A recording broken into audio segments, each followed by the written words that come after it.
வணக்கம் நண்பர்களே, முக்கிய செய்திகளை இந்த பதிவில் பார்க்க போகிறோம். மிடில் ஈஸ்டில் சண்டை தொடங்குனுச்சுல, ஈரானுக்கும் இஸ்ரேலுக்கும் சண்டை ஸ்டார்ட் ஆனிச்சு பார்த்தீங்களா. February 3rd வீக்கில் ஃபைட்டு ஸ்டார்ட் ஆகுது. இப்போது March 3rd வீக்குள்ளே நம்ம இருக்கோம்.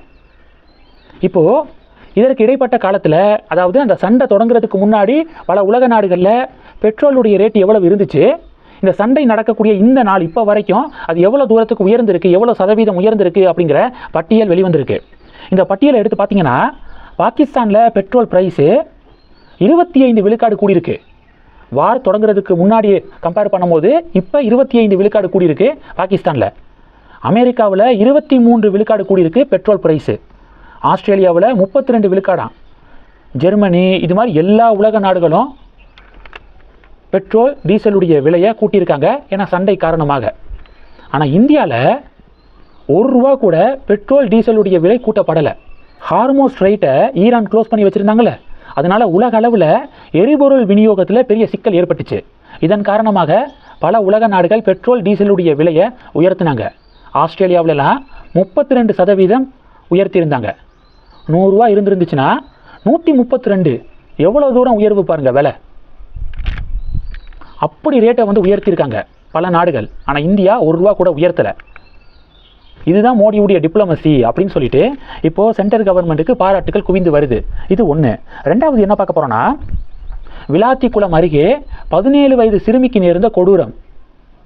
17 வயது சிறுமி பாலியல் வன்கொடுமைக்கு உள்ளாக்கப்பட்டு கொலை செய்யப்பட்ட அந்த கொடூர நிகழ்வு இருக்குல்ல, அந்த கொடூரத்தை செய்த குற்றவாளி கைது செய்யப்பட்டிருக்கான். சாயல்குடியை சேர்ந்த தர்ம முனீஸ்வரன் அப்படிங்கிறவன் கைது செய்யப்பட்டிருக்கான். இது தொடர்பாக அண்ணாமலை ஒரு அறிக்கை வெளியிட்டிருக்காரு. இது தமிழகத்தில் ஒரு பெரிய பேரதிர்ச்சியை ஏற்படுத்தியிருக்கு. அண்ணாமலை என்ன சொல்லியிருக்காரு, குற்றவாளி 10 நாட்களுக்கு பின் கைது செய்யப்பட்டிருக்கான்.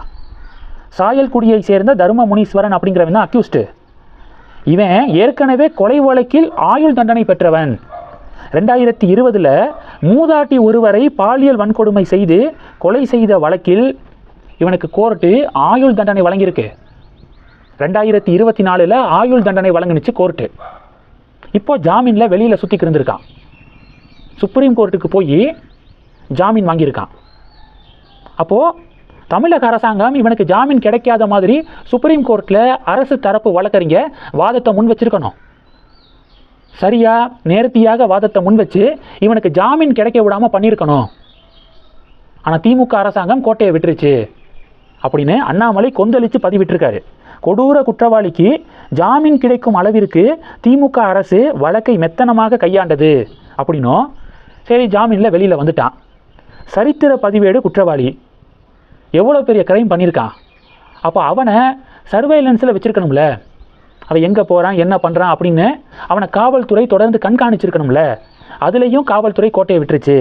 ஜாமீனில் வெளிவந்த ஒரு சரித்திர பதிவேடு குற்றவாளியை தொடர்ந்து கண்காணிக்க தவறியது தமிழக காவல்துறை அப்படின்னு அண்ணாமலை இது சம்பந்தமாக வெளியிட்ட இந்த அறிக்கை தமிழகத்தில் ஒரு பெரிய புயலை கிளப்பியிருக்கு, பேசுபொருளாக மாறியிருக்கு.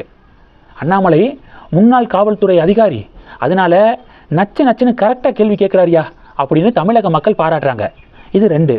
இந்த செய்திகள் எல்லாத்தையும் பற்றி உங்களுடைய பார்வைகளை மறக்காமல் கமெண்ட் பண்ணுங்கள். தொடர்ந்து கணக்கில் இருங்க. அடுத்தடுத்து நிறையா பதிவுகளை பார்க்க போகிறோம். நன்றி.